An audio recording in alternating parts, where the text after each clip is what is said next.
Ponto de Vista. Apoio Grupo Mendes.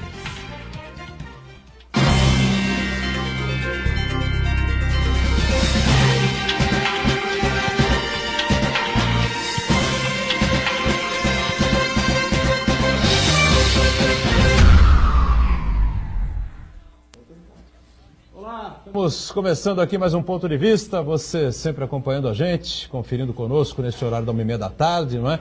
Tradição da discussão política e do debate dos temas importantes aqui para a cidade, para a região metropolitana, não é? A educação, a saúde, o meio ambiente, o transporte, a segurança pública e, claro, a recuperação econômica, que é fundamental para todos nós, não é? Temas que a gente, evidentemente, tem certeza absoluta que estarão na pauta de todos os debates e dos programas de rádio e TV que vem daqui a alguns dias aí com os candidatos à presidência, ao governo do Estado, que vão participar da campanha para o Senado da República também, e claro, os nossos representantes aqui na Assembleia Legislativa, e onde, curiosamente, nós temos um número recorde de candidatos aqui enraizados na região metropolitana. 131 candidatos. Aqui em Santos, São Vicente, Guarujá, Praia Grande, Cubatão, Peruíbe, Itanhaém, Mongaguá, Bertioga. 131 candidatos vão disputar a Assembleia Legislativa e a Câmara Federal. Tudo isso vai ser pauta, vai ser discussão aqui do Ponto de Vista, que tem sempre a reprise a partir das 8 da noite, sempre aqui na Santa Cecília TV. Com a gente o advogado Joaquim Fernandes, que é da área criminal, mas Joaquim está sempre antenado aí, sempre ligado e participando aqui dos nossos programas, opinando sempre com propriedade sobre os assuntos da cidade e do país, né, Joaquim? Tudo bem? Boa tarde, Boturão, boa tarde, colegas de bancada. É sempre um prazer estar nesse programa. Eu adoro, sinceramente, é um convite que eu sempre recebo com prazer quando o Marquinhos me liga, porque é um programa absolutamente bem conduzido por você, Boturão. Muito obrigado, muito obrigado. Você é um... Vindo de você é um troféu. Não, é verdade, você é um apresentador de primeira hora nessa cidade. E eu gosto do programa porque o programa não ingessa os nossos comentários, até em homenagem a esta Casa Santa Cecília, que é extremamente liberal e democrática na condução de assuntos políticos e econômicos da cidade. Alcindo Gonçalves, professor Alcindo, cientista político, editorialista de A Tribuna, não é? Participa e colabora com a gente em mais esta edição, no tema que ele mais saboreia, né? A questão política, né, Alcindo? Tudo bem, Alcindo? Isso aí, é um prazer mais uma vez estar aqui com vocês. E vamos conversar sobre política, claro. É o tema do dia, é o tema da hora, é o tema do momento. Nosso Marcos Santana na ponta, sempre atento aí às redes sociais, transmissões que fazemos aqui do Ponto de Vista, e a participação sua aí do outro lado, que é sempre importante pra gente. Tudo certo aí, Santana? Tudo certo, boa tarde. Edgar Boturão, se me permite um pequeno parênteses. Eu quero prestar minha solidariedade aos torcedores do Santos, que ontem aconteceu um fato excepcional, para dizer o mínimo, no final do jogo, no minuto de acréscimo, que o juiz terminou a partida, um lance francamente favorável ao Santos, que ele ia decidir a partida, terminou o jogo de uma maneira muito inexplicável. Criminosa, talvez. Vamos dizer assim, bem claro. Eu queria falar, mas já que você falou... Meter um garfo no peixe. Inacreditável. Só me lembrou na Copa de 78, quando um juiz, prejudicando a seleção brasileira, encerrou o jogo após a cobrança de um escanteio com a bola no ar. O Reinaldo fez o gol que daria a vitória ao Brasil. Contra a Suécia. O Zico fez o gol de cabeça. Mas eu acho que ontem foi mais escandaloso ainda, né? Embora corintiano, eu presto aqui a minha solidariedade a toda a torcida do Santos. Eu temo, Boturão, que esta manifestação do Marcos Santana não é do fundo do coração. Não, é assim. É do fundo do coração? É assim. Eu me abstenho de falar sobre isso. Eu acho que roubalheira, né? Eu já falei aqui várias vezes, né? O Corinthians é o time do apito e é o favorecido pela arbitragem, porque a Rede Globo de televisão quer o Corinthians sempre nas principais disputas. É lógico, evidente, fosse eu da família Marinho, eu exigia a mesma coisa, lógico, né? Audiência é audiência, a guerra pela audiência significa dinheiro, verba, publicidade e tal. Exagero na teoria conspiratória. E o Flamengo... O Corinthians não tinha caído para a segunda divisão. E o Flamengo... mas aquela vez o Corinthians estava se autodetonou, né? Com Duali, uma roubalheira interna vergonhosa lá que foi feita no Corinthians. Os caras tomavam dinheiro do clube, escândalo. Vicente Mateus, coitado, deve ter rodado, virado e desvirado no túmulo 1 milhão de vezes, né? E o Flamengo, né? Pelo mesmo caminho também, né? Se for possível levar o Flamengo e o Corinthians, o quanto for possível, a Globo hoje está absolutamente satisfeita. Olha a semifinal que eles arrumaram na Copa do Brasil. Flamengo e Corinthians. Precisa mais, não? Vamos em frente, vai. A piada que corre é que o juiz achou que o Corinthians estava estreando outro uniforme azul, né? Então, por isso que apitou naquela hora. Eu quero cumprimentar você que nos acompanha ao vivo, convidar você a participar do programa, mandando sua pergunta, crítica, sugestão pelo Facebook. Ponto de Vista com Edgar Boturão ou por e-mail, contato@pontodevista.tv.br. O programa também pode ser acompanhado ao vivo pela internet, santaportal.com.br/tv. As edições anteriores ficam disponíveis no nosso canal no YouTube e também na nossa página no Facebook. E você que nos acompanha na reprise às 20 horas, uma boa noite.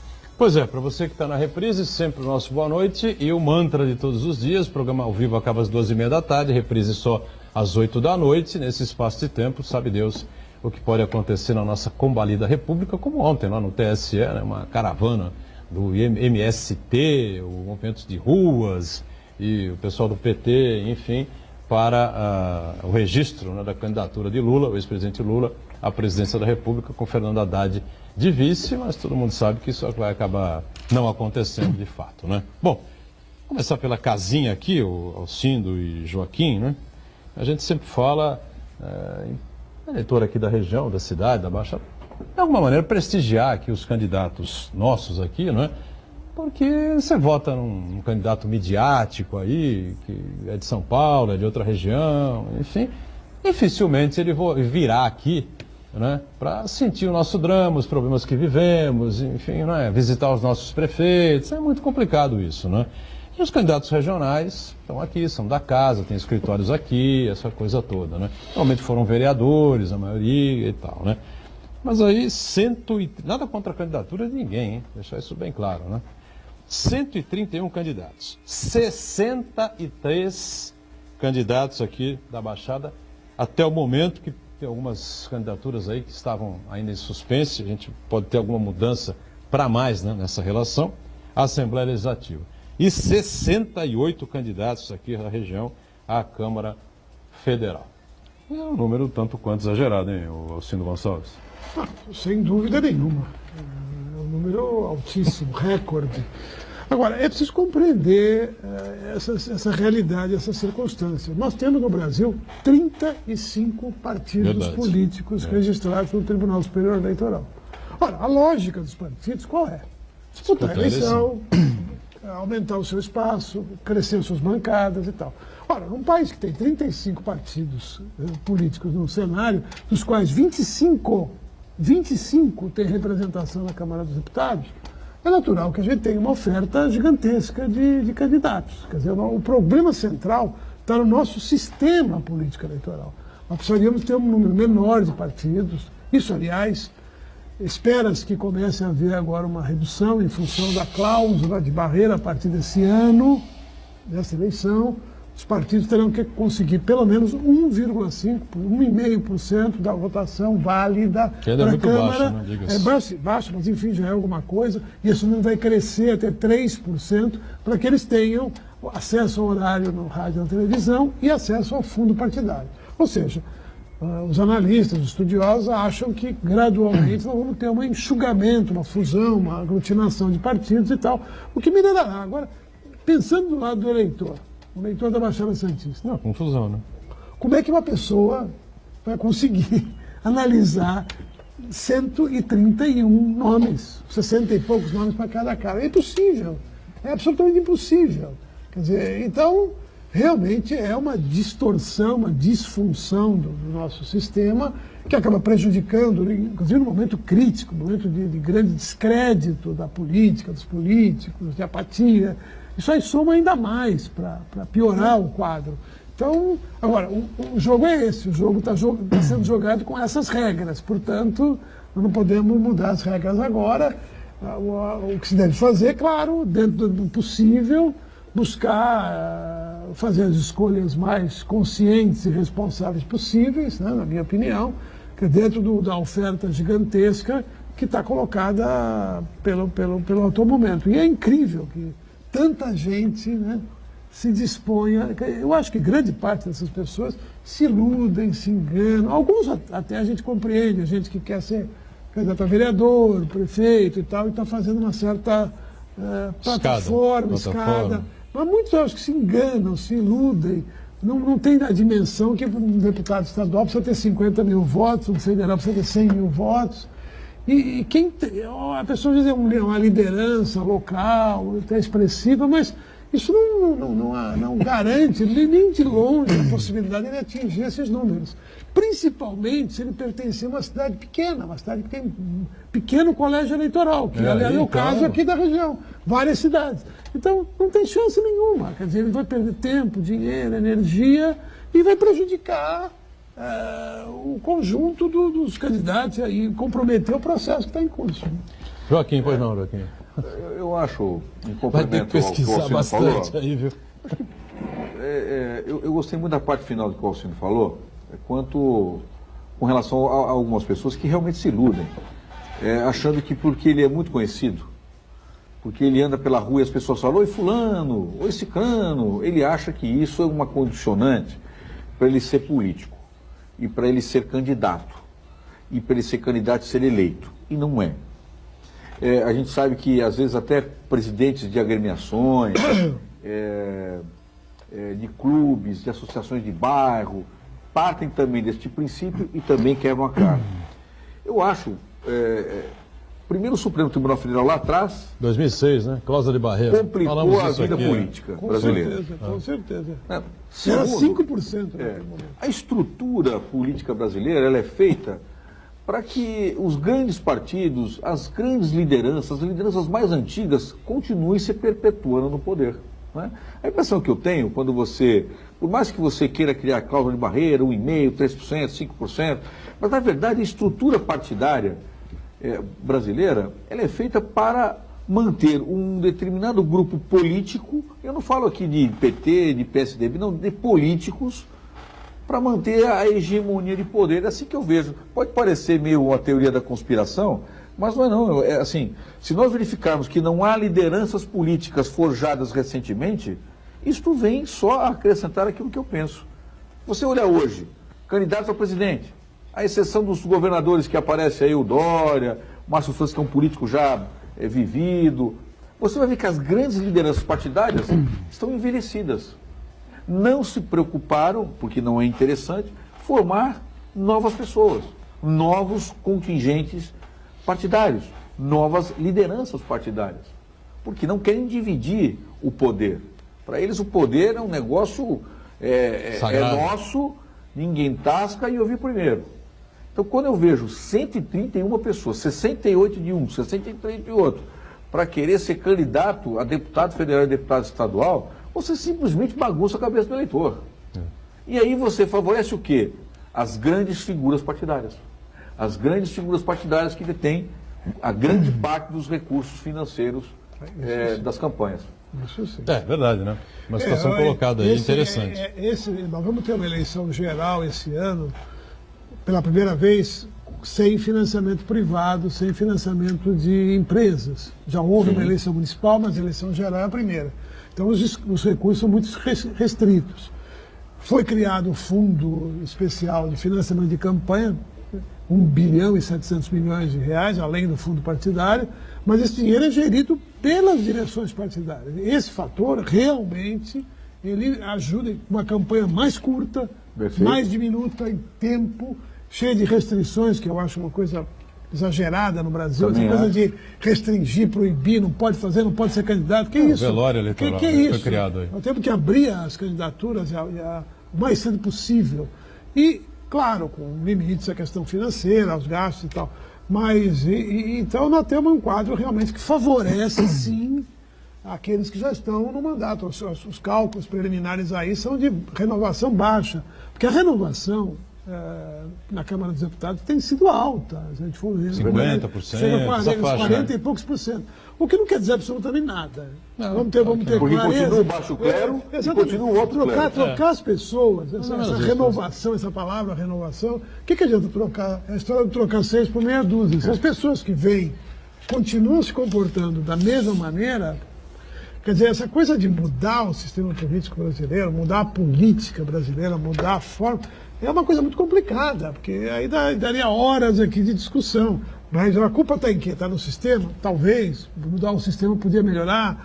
A culpa está nos partidos que se perpetuam, tá certo? A culpa está do eleitor, que é tão simples, bastaria que os eleitores fizessem opções conscientes e não fazem. Desdenham o processo eleitoral, fala-se esse ano em um aumento maior ainda de votos brancos e nulos, o que é um erro, na minha opinião, não serve, não ajuda absolutamente nada, tá certo? Você tem 131 candidatos, 68 federal, 63 estadual, só aqui da região. Que a pessoa pode votar em qualquer candidato do Estado. E às vezes essa opção tem sua razão de ser, por razões ideológicas, não vamos também desdenhar essa opção. A pessoa não é capaz de encontrar um nome que mereça a sua confiança. Tem outra coisa, às vezes é teu amigo. Teu primo. E daí? Teu primo terceiro grau, Não, primo da sua mãe, primo da. Entendeu? E você fala, como é que eu vou fazer o que com esse cara agora? A questão é a seguinte, mas a pessoa não vota, porque o voto é secreto ainda, né? Mas a questão é a seguinte, a motivação, a escolha do voto é muito complicada. Estudos aí, existe o mundo inteiro sobre isso. Mas o que determina o voto? Uma série enorme de fatores. Então, o que vocês falaram agora há pouco. O Joaquim falou, porque o cara é líder, tem amigos e líder tal. Comunitário. Sim, mas não é só ser líder comunitário, ser líder sindical. Verdade. Tem os fatores. Mas tem muitos fatores que definem o voto. E todos eles misturados, às vezes a pessoa até é uma. Eu digo mais, às vezes tem pessoas até que são respeitadas, são valorizadas, são estimadas, mas não recebem voto por uma série de outras circunstâncias, né? Então, além da quantidade em si, que é exagerada, né, você vê que hoje eu vi a relação dos nomes, a grande maioria, a maioria esmagadora, é de pessoas inexpressivas do ponto de vista eleitoral, não tem representatividade junto à comunidade, muitas pessoas você não sabe o que elas defendem, né? Isso daí até evidencia o que o Joaquim explicou muito bem, que é mais uma tática das atuais lideranças se perpetuarem no poder, né, no seu contexto, dentro do próprio partido. Os critérios utilizados para definir quem vai ser o candidato, quem não vai ser candidato dentro dessa legenda, são completamente obscuros na maior parte dos casos, né? Você veja, Marcos, por que o PMDB aceitou Henrique Meirelles, o MDB, né, aceitou o Henrique Meirelles candidato a presidente da República? Com 2%, chances, só se ocorrer uma desgraça nacional, ele vai para o segundo turno. Porque ele vai bancar a campanha do próprio bolso. Vai do bolso. Não é? Para sobrar dinheiro para os... Então, na verdade... Uma definição muito interessante da senadora Marta Suplicy, né? Como é que chama? O menino com... Como é? O brinquedo do menino mimado, é isso? É isso. Brinquedo novo do menino mimado. Foi a definição que ela deu para se desligar do MDB e dizer que está fora da vida pública daqui para frente. Antes do Alcindo, só para acrescentar o seguinte, curiosamente, antes do Alcindo falar, e talvez o instrua, o subsidie os seus comentários, Henrique Meirelles e João Amoedo são as maiores fortunas da campanha. Veja, a fortuna do João Amoedo é espantosa. 470 milhões? 425 milhões. Quer dizer, então, assim... 370 é o Meirelles. Quer dizer, ele vai botar 50 milhões para fazer uma campanha que não muda absolutamente nada na vida dele. Dinheiro de pinga para ele, né? Dinheiro de pinga. Vai botar na campanha? Então, para o PMDB está tranquilo, porque só o PSDB, a coligação PSDB, vai absorver 49% dos recursos oficiais de campanha. Então, realmente, para eles, seria importantíssimo, porque Meirelles não ganha, mas em compensação eu tenho a facilidade de colocar grandes nomes para a Câmara Federal, para o Senado, eu consigo abastecer a minha campanha e manter o meu status de partido na hora em que o presidente da República eleito tiver que negociar. Não, eu chamo a atenção para o aspecto da eleição legislativa, a eleição de deputado. No nosso sistema político, sistema eleitoral, o sistema é proporcional. Proporcional a quê? A votação de cada partido. Perfeito. Então, como é que é feita a composição? O telespectador talvez é uma coisa meio complicada, mas tentar explicar rapidamente de maneira bem simples. É feito o total de votos, depois vem a percentagem que cada partido tem, e o partido que fizer 20% dos votos, elege 20% das cadeiras. Então a lógica está em ter o maior número possível de votos para o partido. Então o que os líderes partidários, isso não é de hoje, isso é muito tempo no Brasil. Voto na legenda. Voto em legenda no Brasil é fraco. As lideranças fazem o quê? Buscam nomes que tem alguma expressividade, midiáticos às vezes, mas esse rabo de chapa, a expressão que se usou há muito tempo é essa, rabo de chapa. O que é o rabo de chapa? Para engordar. Que vai trabalhar para engordar o o voto do eleitoral. partido. São aqueles caras que têm 10 mil votos, 5 mil votos e tal, que não se elegem, Mas ajudam a somar os votos e beneficiam quem? Depois cobram. O topo da campanha. Cobrar é da vida. Não, cobrar depois não, já cobra antes, né? Mas independente disso, eles são seduzidos muitas vezes, enganados. Isso sim. A sua vaidade, também, o seu orgulho pessoal faz com que eles fiquem deslumbrados com a possibilidade de ser candidato, aparecer na televisão e tal, etc. Então, esse é o quadro. Quer dizer, então, mudar realmente o sistema político, eleitoral, fazer arranjos, eu acho bom, mas isso não vai resolver por si só. Quer dizer, a grande mudança realmente é uma mudança da opinião dos eleitores. Quer dizer, você tem aí uma oferta enorme de candidatos, façam escolhas conscientes. Isso não quer dizer que vão votar no candidato A, no candidato B, no partido A, no partido B. As pessoas têm ideias diferentes, ótimo que assim seja. Então, a gente conservadora, a gente de esquerda e tal, façam as suas escolhas e elas vão. E aí a Câmara, a Assembleia vai refletir esse quadro. Quer dizer, é um quadro que vai ser um quadro multifacetado, vamos dizer assim, porque a sociedade é assim, né? E que complica, às vezes, o funcionamento dos legislativos, porque há muita gente pensa diferente, o conflito é grande e tal, etc.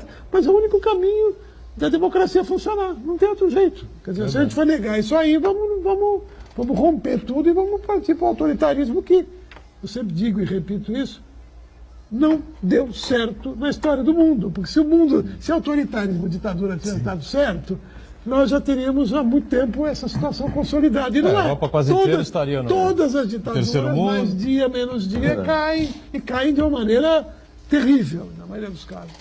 O nosso intervalo e a gente volta na sequência para falar um pouco mais sobre a campanha eleitoral, que começou exatamente hoje, não é?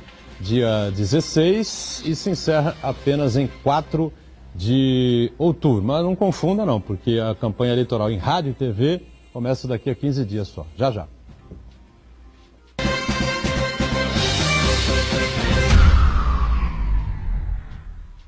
Existe um lugar em Santos onde você encontra os empreendimentos mais fascinantes da região. Um lugar amplo, aconchegante, feito para oferecer o melhor atendimento para você. Um lugar que reúne as melhores opções residenciais e comerciais nos bairros mais nobres de Santos. Um lugar que a gente nem precisava dizer, porque você já sabe. Central de Vendas Grupo Mendes, Rua Guaiaó 55, Aparecida. Venha fechar um bom negócio para abrir as portas do seu novo lugar. Chegou a sua hora de estudar no Colégio Santa Cecília com até 100% de desconto.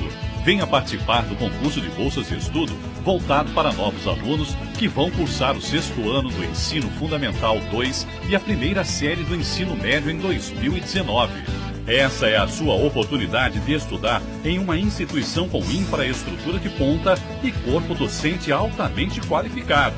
Aproveite! Você vai entender o que nossos alunos têm orgulho de dizer: eu sou do Santa. Inscrições gratuitas até 27 de agosto pelo site www.colégio.unisanta.br. Informações 3202-7136. Assista às principais notícias da região e os seus desdobramentos no Caderno Regional. De segunda a sexta, 7h30 da noite e reapresentação às 10h30 da noite. Aqui na Santa Cecília TV.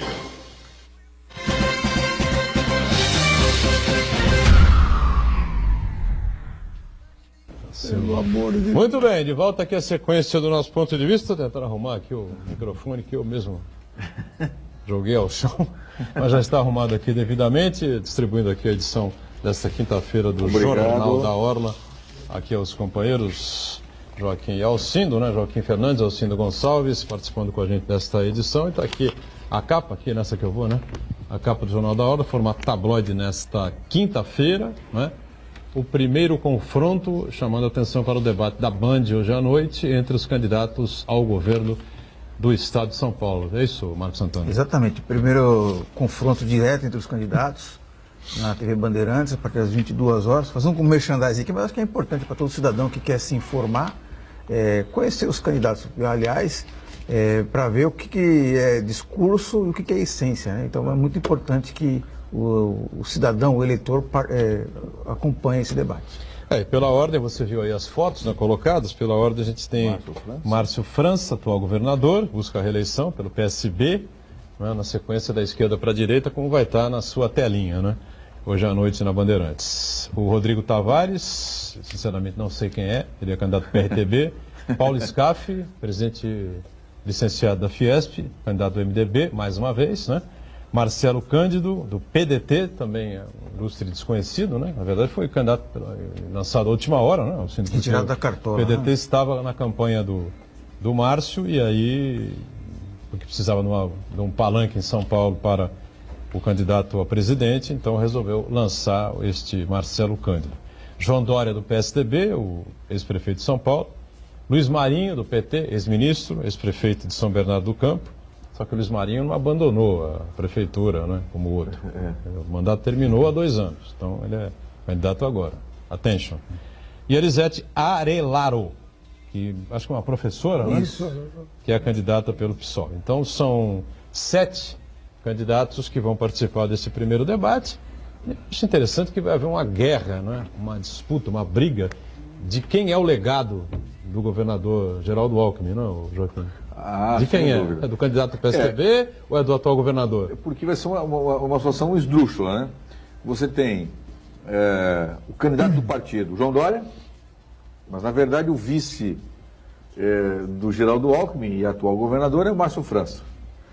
Márcio França é talvez um sujeito mais intransigente na defesa do legado de Geraldo Alckmin do que talvez seja o João Dória, que é uma criação conjunta de Alckmin e Márcio França, né? Porque Márcio França foi quem articulou aquele pool de partidos na eleição de João Dória para a Prefeitura de São Paulo, com as bênçãos do governador Geraldo Alckmin. Corre por fora aí o Scaff, já as pesquisas indicando por que ele corre pode... por dentro, viu? Porque ele está bem colocado. Ele está bem colocado. Mas eu acho o seguinte, né? Por exemplo, o deles, o Márcio França eu não sou eleitor do Márcio França, mas assim, eleitor nas últimas eleições, ainda para governo a gente vai decidir o que vai fazer. Mas de todos, ele é um dos que melhor sabe falar de política, falar do governo e falar dos seus programas, né? Em detrimento ao João Dória, e o Boturão foi muito feliz quando fez o esclarecimento em relação ao Luiz Marinho, porque aquilo que aparecia como novo, né, ficou velho, muito rápido. Né? Ficou velho muito rápido. Né, um apego ao poder, isso o desgastou 52% de reprovação na capital de São Paulo em relação ao nome de João Dória.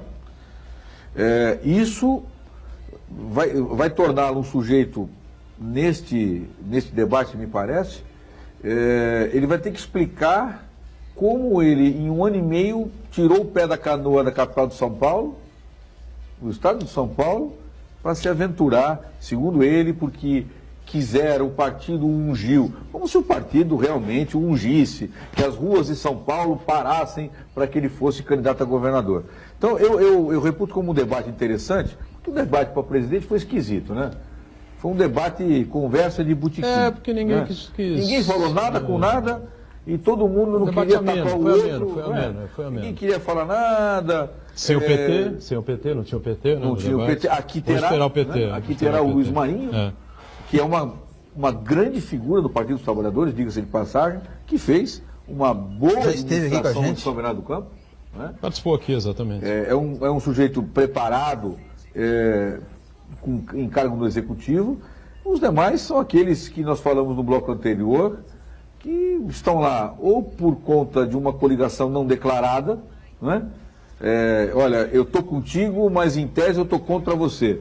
Nós vimos uma das delações premiadas aí, que na campanha eleitoral, na última campanha eleitoral, um dos candidatos, que eu não me recordo o nome agora, do partido Nanico, recebeu R$1,5 milhão para no debate ficar atacando o candidato do PSDB. Então, assim, é um debate que a gente basicamente vai ter 4 pessoas que nós temos que nos concentrar. Os demais são franco-atiradores. Bom, assim, o segundo cargo da República, né, indiscutivelmente, né, o governador do estado de São Paulo, o estado mais rico da nação, se fosse independente, seria um dos países de maior potência econômica no mundo, estaria entre os 10, 12 economias do mundo, 10 economias do mundo, com certeza, né, absoluta. Mas a região precisa ser lembrada, né, precisa de uma atenção especial. A gente perdeu muitos postos de trabalho, tem muita dificuldade aqui na região metropolitana. Enfim, precisa estar de olho e atento a essa campanha eleitoral também para o governo do estado, que lamentavelmente, né, na minha visão, e eu vi isso, né, vai de acordo com o meu pensamento, com o que eu falo há muitos anos, né, era preciso ter uma mexida nesse calendário eleitoral, porque o próprio diretor do Datafolha, que me foge o nome agora, que tem participado... Mauro Paulino, tem participado da Globo News, da programação da Globo News, né, disse isso ontem, ou na segunda-feira, não estou bem lembrado. A campanha presidencial toma um espaço quase que total no interesse do eleitor, né? E aí, nós aqui precisamos ter atentos, né? O governo do estado é o que está próximo da região aqui, né? Não, todos os cargos são importantes, né? Presidente, governador, o senador, deputado federal, deputado estadual. Esse debate é a primeira oportunidade para ver todos em conjunto, embora eu, pessoalmente, sou muito crítico a esse formato de debate. Esse debate é um horror, difícil, é um horror. Um minuto, 2 minutos, meio minuto. Eu sou muito mais simpático, muito mais favorável às entrevistas, que felizmente esse ano tem acontecido. Pelo menos a presidente houve rodadas de entrevistas na televisão, na televisão fechada, na Globo News, que você citou.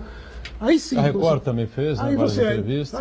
Aí você fica 1 hora, 2 horas com o Roda Viva da TV Cultura. O Roda Viva, exatamente. Você tem um candidato e aí você explora uma equipe de perguntadores aí que podem falar debate. Ainda mais com 7. Tem debate que vai 8, vai 9, vai 10. Fica uma pantomima, fica um jogo de quem é mais sagaz, mais esperto, para tentar dar um gancho no outro. Quer dizer, ninguém consegue em 1 minuto ou 2 minutos explicar coisa nenhuma.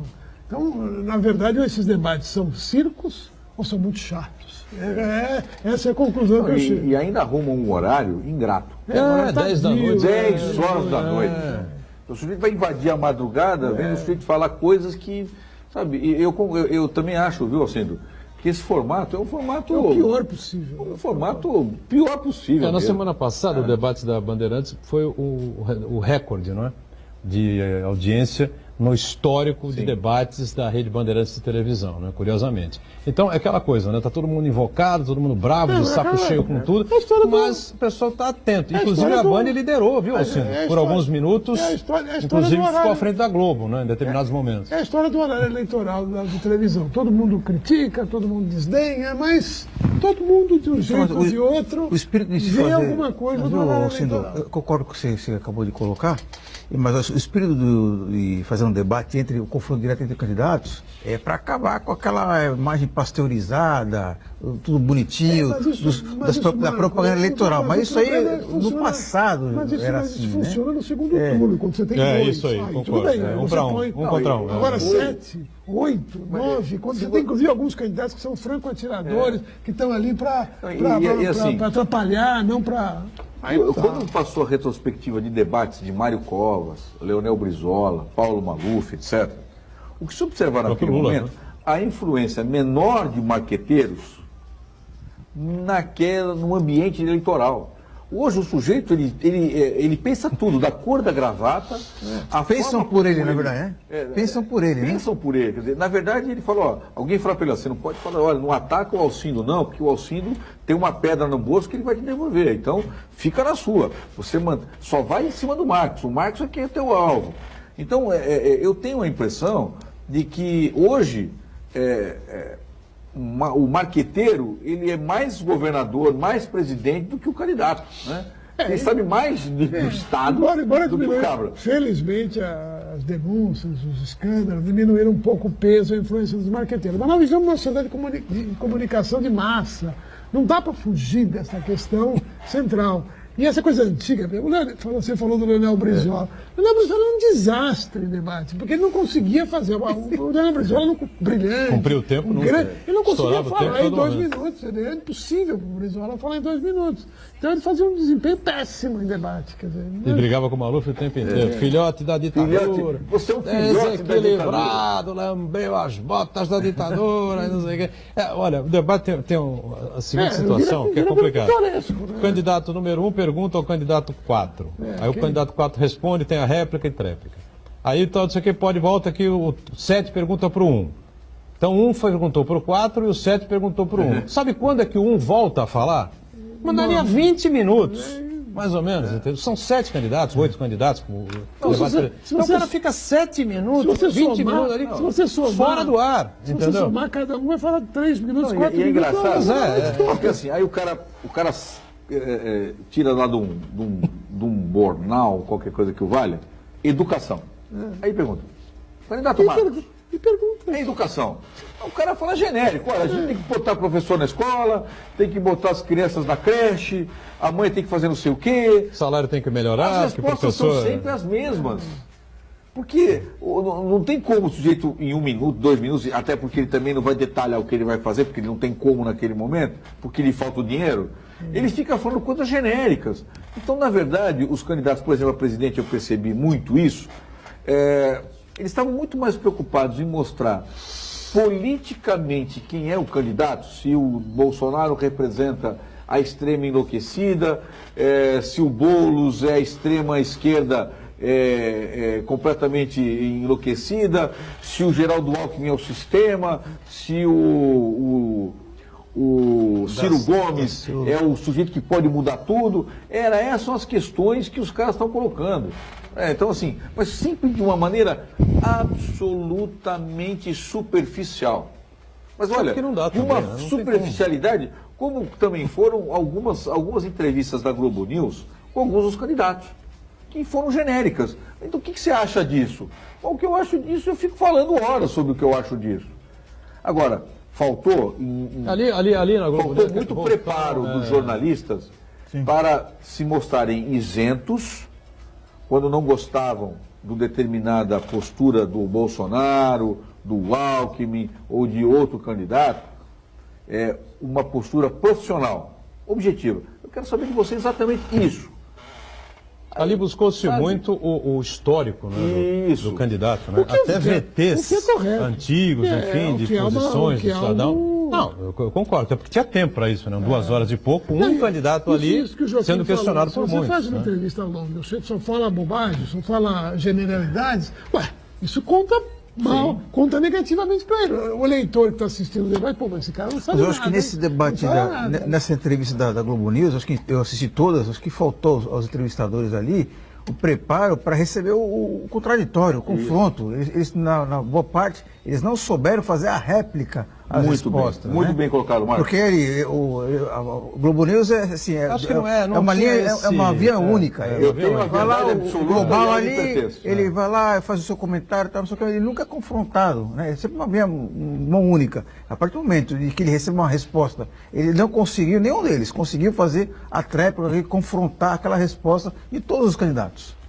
Pois é, e a nível federal, né, a gente tem aí essa confusão toda que acompanhamos ontem em Brasília com o registro oficial das candidaturas encerrado ontem às 19 horas, por volta de 5h da tarde, entrou lá toda a renca petista, né, a torcida petista toda, pessoal os filiados, né, aquela mobilização toda com o sem terra, o sem teto, aquela confusão que a gente está acostumado, e registraram oficialmente a candidatura à presidência da República do ex-presidente Lula, que está preso na sua super suíte lá na Polícia Federal, né?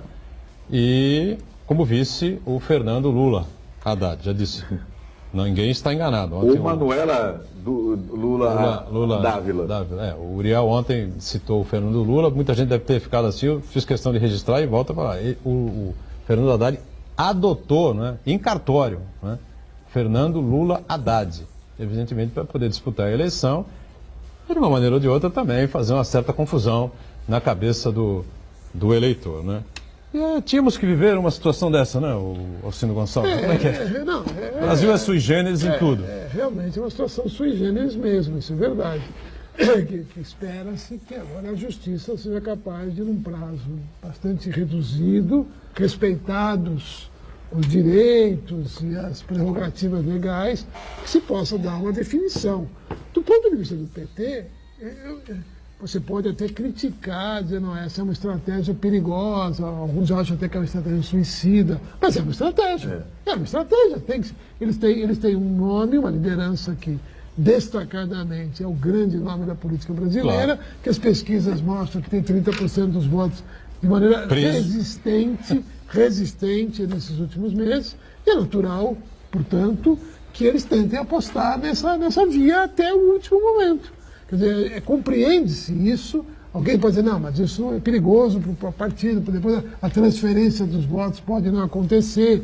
Se eles indicassem um candidato antes, essa transferência poderia ser mais fácil. Não sei. Isso é uma dúvida que nunca saberemos. Porque precisaria ter duas vertentes da história. Nunca saberemos se uma poderia ser melhor que a outra. Há um estudo em mãos do Partido dos Trabalhadores de que desses 30%, o que está acontecendo é de que, à medida que vai se firmando a ideia de que Lula é inelegível,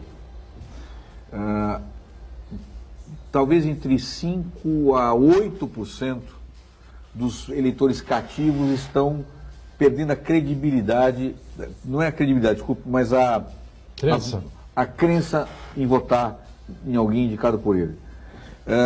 O fato é que é sui generis a situação, porque nem a legislação eleitoral, nem a legislação penal, nem a legislação processual penal imaginou que um ex-presidente da República fosse preso. E ia disputar a eleição. E que fosse disputar a eleição depois. Então, porque, veja, qual é a razão para o ex-presidente da República estar preso de forma privilegiada? Nenhuma.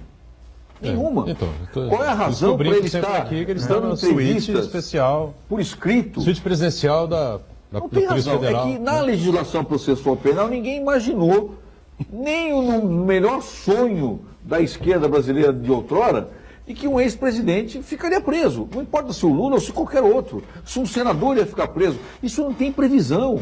Agora, é um tratamento diferenciado que a lei teve, assim como a legislação eleitoral.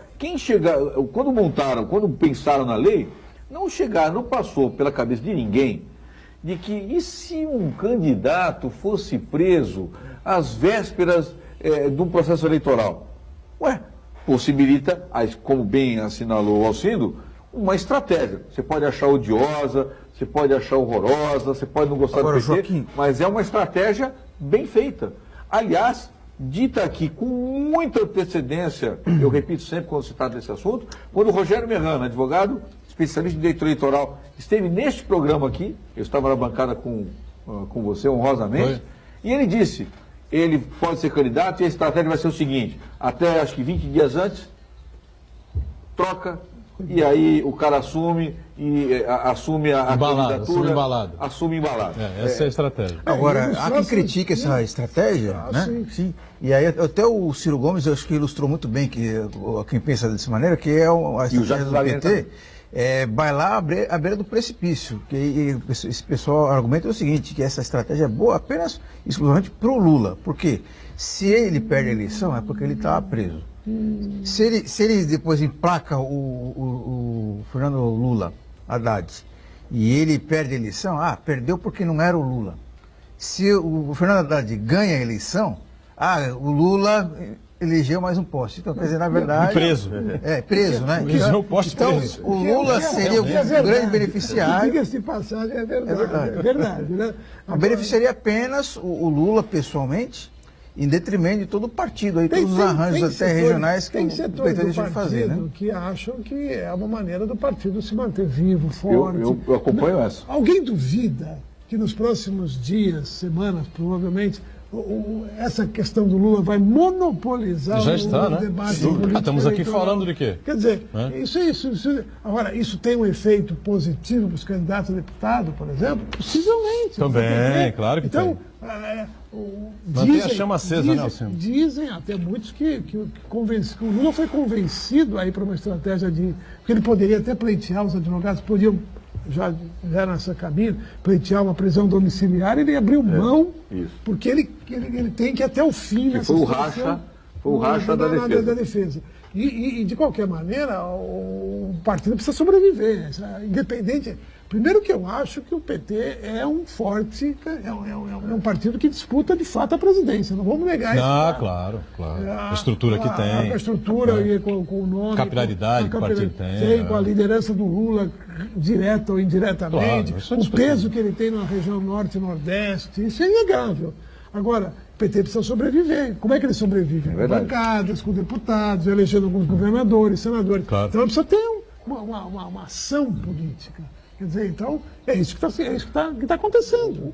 Deixa eu sair para o intervalo, eu quero saber na volta, a gente evidentemente citou aí a candidatura está, neste momento, o Lula é candidato a presidente da República pelo PT, tá certo? O TSE é que vai dizer sim ou não. Relatoria do ministro Barroso. Quero saber com a experiência que tem aqui o nosso Joaquim, né, que não é advogado eleitoral, enfim, mas tem muita experiência nessas questões todas, né? O que é que vai acontecer daqui para frente e, o mais importante, em que velocidade, né? Voltamos já.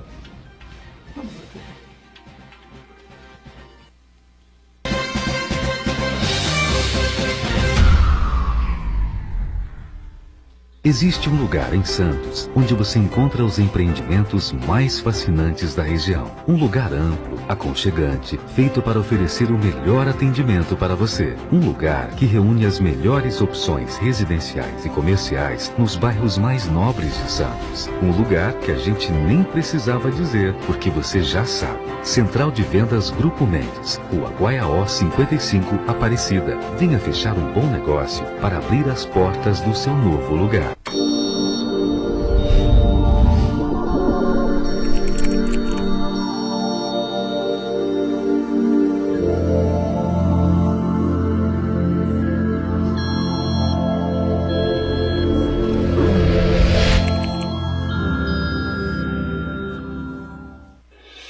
A Unisanta vai realizar o 10º Congresso Brasileiro de Iniciação Científica, COBRIC, dias 25 e 26 de outubro. Criado com o objetivo de despertar vocação na área da pesquisa e estimular a produção científica de alunos de ensino médio e graduação em qualquer área do conhecimento. Inscrições gratuitas e trabalhos científicos até 25 de setembro pelo site www.unisanta.br/cobric. Universidade Santa Cecília, primeira da Baixada em ranking mundial sobre excelência de pesquisas.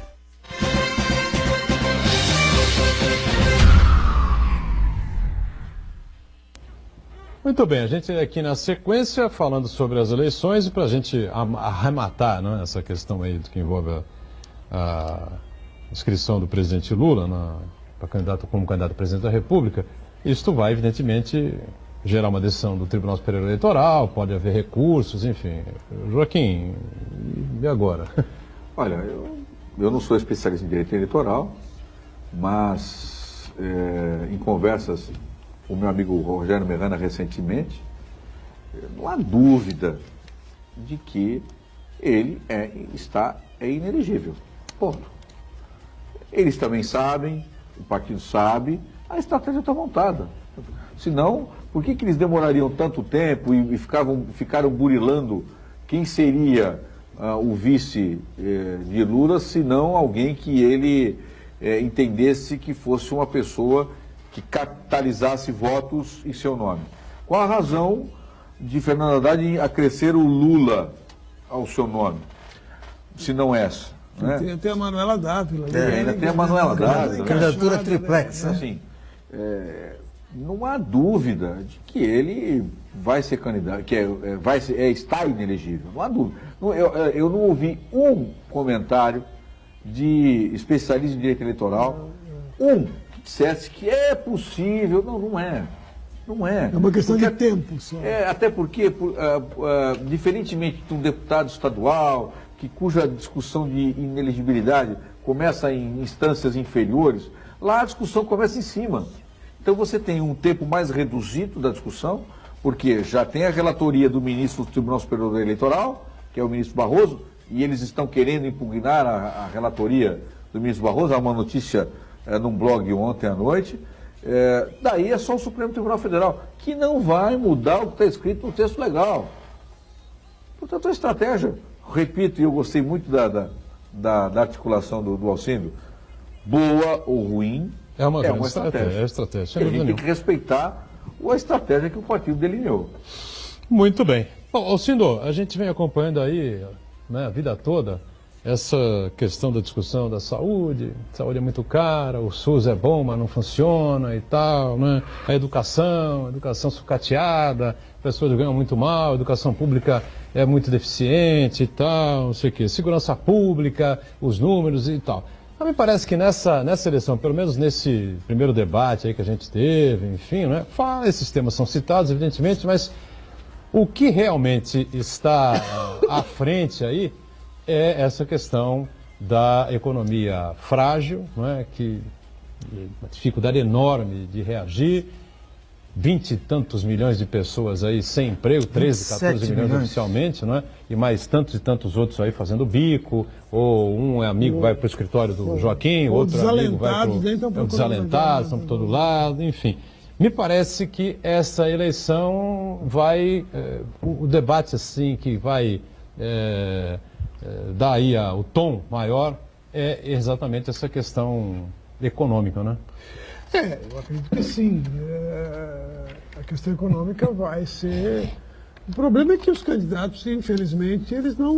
A maior parte deles não tem, pelo menos não tem demonstrado clareza nas suas opiniões, né? Porque eu diria que nessa questão econômica tem dois lados. São os dois lados que tem na eleição mesmo. Um lado que é um lado mais pró-mercado, pró-reformas, vamos dizer assim, talvez Meirelles, Alckmin e tal, representem até o Amoedo e tal, essa visão mais liberal, mais pró-reformas estruturais no país, reforma da Previdência, reforma trabalhista, reforma fiscal, reforma tributária e tal, etc. E tem, de outro lado, uma posição discordante, que, digamos assim, grosso modo, não podemos chamar de esquerda, que passa por Ciro Gomes, passa pelo PT, passa... A Marina Silva fica no meio do caminho, no meio termo ali, mas evidentemente entre o nada e o lugar nenhum. Pelo Boulos e tal, que seriam negando essa política econômica, essas reformas, admitindo quando muito, o Ciro tem dito isso, que precisa fazer reformas, não essas, seriam reformas que ele faria de maneira diferente. Então, eu espero que agora, nessas semanas que restam, os candidatos, os seus anciões, tem o Bolsonaro não dizendo nada, dizendo que quem vai resolver é o guru dele lá, Paulo Guedes. O Poço Piranga. O famoso guru aí que tem amplos poderes, que é um sujeito bastante liberal, que contradiz com toda a história do Bolsonaro. Que é um estatizante. É uma coisa absurda. Quer dizer, então, até que ponto isso vai ser verdadeiro, né?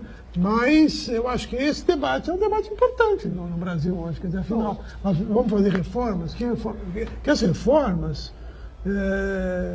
mesmo que a gente admita como necessárias, concretizá-las é muito difícil, porque depende do Congresso. O Congresso é muito dividido, fragmentado, refratário, porque, na verdade, os parlamentares representam a população. E a população não quer reforma da Previdência. Vamos ser claros. O aposentado, ou aquele que vai se aposentar, teme. Conscientizar, mudar, é muito difícil. Nós temos o drama do funcionalismo público, com todo respeito ao funcionalismo público, mas é um problema seríssimo no Brasil, o nível de remuneração. Agora nós tivemos aí, semana passada, um reajuste aí que o Judiciário se autopromoveu, que tem um efeito cascata em todo o STF e STJ, né? Imagina a Não, pressão, 16,38%. que esse lobby de funcionários vai fazer em cima de deputados e senadores para manter isso. Então, é difícil sim. Quer dizer, mesmo os candidatos pró-reforma terão muita dificuldade. E outra coisa que eu Tem ter queria... muito talento, muito convencimento, muito trabalho, muita articulação para avançar. Mas, E outra coisa, quanto tempo leva para que essas reformas tragam o efeito desejado, pelo mas- próprio reformista também, né? mas é que Ainda tem isso, né? Quando é que você começa a sentir que aquilo realmente gerou um efeito importante? É o caso da reforma né? da Previdência. O efeito é muito gradual. Agora, evidentemente, aprovar algum tipo de reforma de Previdência no Brasil, ainda que fosse moderada, gradual, criaria uma expectativa extremamente positiva, pelo menos na área dos mercados e tal, etc., que talvez os investimentos, etc., que poderiam criar. Eu não estou aqui defendendo mas nós reforma, já estou apenas temos, fazendo um comentário. mas já temos um primeiro indício dessas reformas propagadas pelo governo Temer, que é a reforma trabalhista, que aquela proposta, o objetivo que ela perseguiu, não está se concretizando, né? Isso é Que muito mais de tempo, né? Pois é, mas já começamos a perceber que 27 milhões de pessoas sem trabalho, e os trabalhos que existem, trabalhos precarizados. Vamos ter ilusão que a reforma ia resolver mas olha isso. que Isso é uma coisa, Mas a estrutural, proposta né? foi essa, né? Não, a proposta foi mesmo essa em tempo que a cima de uma reforma trabalhista- possível reeleição, de uma candidatura à reeleição do Temer, que era discutida, debatida entre a corporis ali no governo, sem dúvida. Né? Mas, por exemplo, na reforma trabalhista, Mário, por mais que você tenha, a reforma trabalhista, ela não é um motriz da economia. Claro. Mas, curiosamente, Nem do dados... emprego, nem do emprego. Ela nem do ajuda, emprego. pode ajudar aqui e E ali. veja, né? Ou não, ao contrário, né? há 2 dias atrás, houve uma divulgação de uma pesquisa mostrando que contratos intermitentes previstos na legislação, na reforma trabalhista, dispararam. Isso é bom ou ruim? Não sei. Veja, Isso é uma mas questão pelo menos você regulamentou uma coisa que já existia antes. que já existia, mas não tinha previsão formal. Regulamentou, ou senão você precarizou o emprego que você tinha. Isso é difícil. Então, É um debate complicado. É complicado, complicado. Você só vai saber realmente mais à frente. Eu né? gostei muito de uma afirmação do Delfim Neto, quando começaram as discussões sobre reforma trabalhista, previdência, etc. Ele disse o seguinte: a esquerda a esquerda e a direita, dos principais candidatos, futuros candidatos a presidente naquela época, no começo do ano, cometem um erro grave.